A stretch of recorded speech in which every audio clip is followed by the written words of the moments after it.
Baik, Assalamualaikum, salam sejahtera, salam GBN, salam Malaysia, salam kuasa ketiga. Jika audio saya jelas, boleh tolong maklumkan kepada saya ya. Jadi hari ini saya ingin ulas satu isu yang telah lama diperkatakan, yang diwar-warkan di media sosial, iaitu isu kerajaan tumbang Ogos ini. Dan bila saya katakan kerajaan, maksud saya kerajaan pusat. So jadi ada dakwaan yang lama tular, kerajaan tumbang Ogos ini atau September atau Oktober, maknanya sebelum hujung tahun ini. Jadi tang mana kebenarannya dan apakah sebenarnya benda yang sedang disampaikan. Okey. So semalam saya terlihat satu video pendek yang berkabaran kalian tinggi telah diwujudkan oleh sama ada PH, BN ataupun kedua-dua mereka ataupun kumpulan penyokong mereka, di mana video itu mendakwa bahawa Perikatan Nasional telah membuat satu jangkaan, bukan jangkaan, malah mereka mendakwa dalam video itu bahawa Perikatan Nasional telah menabur fitnah, telah mewar-warkan berita palsu kononnya kerajaan akan tumbang Ogos ini. Jadi di dalam video itu penjelasan diberikan bahawa tidak mungkin kerajaan tumbang Ogos ini kerana pilihan raya negeri yang berlangsung ini bukannya melibatkan kerusi Dewan Rakyat. Maknanya sekalipun 6 negeri dimenangi oleh Perikatan Nasional, ini tidak mengganggu-gugat walau satu pun kerusi Dewan Rakyat. Jadi disebabkan itu Perikatan Nasional telah berbohong kepada anda. Okey. Now, merujuk kepada video ini, ada tiga perkara yang ingin saya jelaskan. Perkara pertama, video ini dengan sendirinya satu fitnah, kerana tidak pernah pada bila-bila masa Perikatan Nasional mendakwa kerajaan akan tumbang pada bulan Ogos. Malah Perikatan Nasional tidak pernah pun memberitahu bahawa keputusan PRN di mana-mana negeri atau kesemua negeri ini akan mempengaruhi kerusi Dewan Rakyat. Kita tak perlu menjadi seorang saintis ataupun seorang pakar dalam nuclear physics ke apa untuk faham logik mudah bahawa kemenangan di mana-mana kerusi Dewan Undangan Negeri tidak sekali pun mengganggu-gugat kerusi Dewan Rakyat. Jadi sekali lagi video itu adalah satu fitnah terhadap Perikatan Nasional. Kedua ya, kononnya Perikatan PH dengan BN cuba sampaikan naratif bahawa apa yang diharapkan oleh Perikatan Nasional ialah kerajaan tumbang ya, menerusi kerusi Dewan Rakyat dikosongkan ke apa ke, berubah ke apa. Naratif yang tak masuk akal lah, naratif yang tak masuk akal. Hakikatnya ada pihak membuat jangkaan bahawa Pakatan Harapan dan Barisan Nasional akan tumbang pada Ogos, September atau Oktober. Bukan ada kaitan dengan pilihan raya, tetapi ada kaitannya dengan keyakinan akar umbi dan MP-MP terhadap pucuk pimpinan UMNO dan juga Pakatan Harapan. Biar saya jelaskan. Sekarang ini di seluruh UMNO ya, majoriti akar umbi, ahli-ahli parlimen, ketua-ketua bahagian, cawangan, ramai tidak suka Zai Hamidi.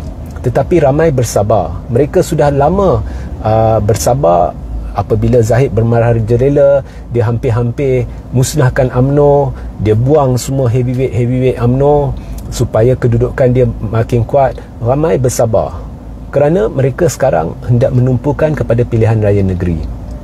Jika pilihan raya negeri ini membuktikan bahawa selepas 8 bulan berkuasa, rakyat khususnya Melayu Islam makin meluat dengan UMNO, ini akan menjadi satu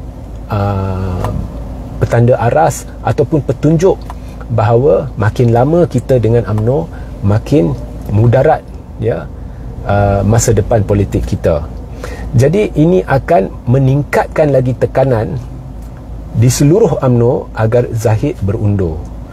Di pilihan raya negeri ini, sekalipun Perikatan Nasional tidak menang Selangor ke, Pulau Pinang ke, Negeri Sembilan ke, dan dia hanya kekalkan Terengganu, Kelantan dan Kedah, sekalipun itu berlaku, tetapi jika UMNO menunjukkan penurunan dalam jumlah kerusi yang diperolehi, maka sah berlaku penolakan Melayu Islam terhadap UMNO pada kadar yang jauh lebih tinggi daripada PRU15.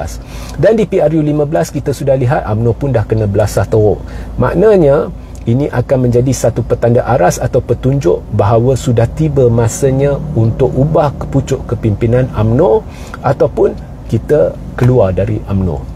So inilah sebabnya PRN ini amat penting.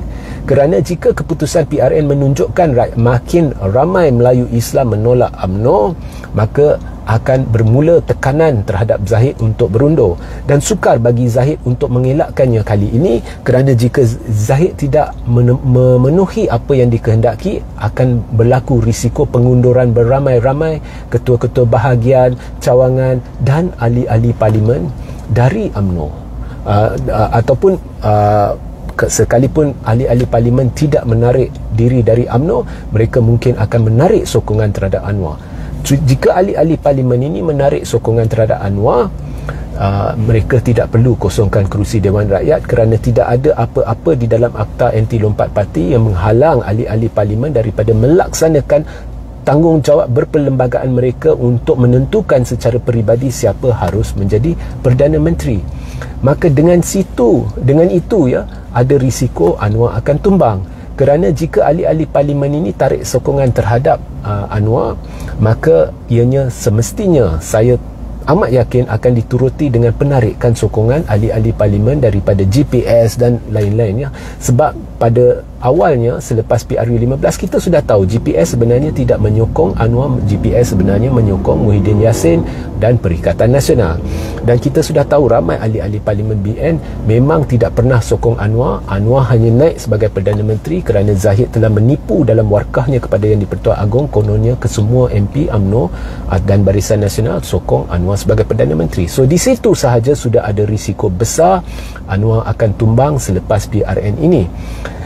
Now, andai kata Zahid berjaya digulingkan, maknanya berlaku tekanan meluas di dalam UMNO sampai MKT pun minta Zahid berundur, dan Zahid berundur kemudian ada presiden baru, maka mungkin UMNO seketul akan tarik sokongan terhadap Anwar.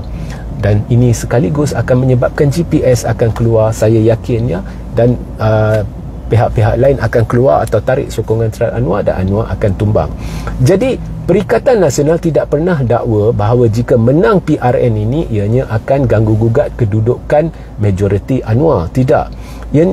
Perikatan Nasional tidak pernah kaitkan secara langsung PRN kali ini dan mengatakan sebaik saja PRN ini diumumkan Perikatan Nasional menang, maka secara automatik Anwar tumbang. Ini satu fitnah yang ditabur oleh PHBN kepada Perikatan Nasional. Tetapi hakikatnya adalah sekiranya Perikatan Nasional menunjukkan peningkatan mendadak dan sekiranya Barisan Nasional menunjukkan perosotan mendadak di dalam pilihan raya negeri kali ini, maka ini akan menjurus kepada langkah-langkah seterusnya di dalam UMNO dan juga di dalam PH, di mana akan berlaku penolakan terhadap kepimpinan. Akar umbi PH akan tanya, mengapa anda kerjasama dengan UMNO? Disebabkan UMNO kita sudah merosot. Sama juga di dalam UMNO, mereka akan berkata, kenapa kau kerjasama dengan DAP? Disebabkan DAP kita merosot. Ya, maka mungkin PHBN akan berkecai dengan sendirinya. Mungkin mereka akan bergaduh, mungkin kerajaan akan tumbang dengan sendirinya. Sekiranya tidak, maka akan juga berlaku kemungkinan ahli-ahli parlimen Barisan Nasional meminggirkan Zahid sekiranya Zahid tidak ingin letak jawatan, disusuli dengan pihak-pihak lain di dalam kerajaan yang tarik sokongan terhadap Anwar. Atau mungkin Zahid berjaya digulingkan dan UMNO akan dipimpin oleh seorang presiden baru yang akan tarik sokongan terhadap Anwar. Jadi ada 2-3 kemungkinan di mana Anwar akan tumbang. Tetapi tidak pernah ada sesiapa dari Perikatan Nasional yang memberitahu bahawa sebaik sahaja PRN selesai, jika Perikatan Nasional secara menang secara automatik Anwar akan tumbang. Ini adalah satu fitnah. Jadi fahami dulu isu sebenar berhubung dengan Anwar tumbang Ogos ini. Hakikatnya tidak pernah ada sesiapa kata Anwar akan tumbang Ogos ini. Tetapi ada orang sudah jangka dengan keyakinan tinggi bahawa sekiranya PRN ini memihak kepada Perikatan Nasional, maka Mungkin bulan Ogos, September atau Oktober, kerajaan pimpinan Anwar Ibrahim akan tumbang. Sehingga kita berjumpa di lain masa. Assalamualaikum, salam sejahtera, salam GBN, salam Malaysia, salam kuasa ketiga.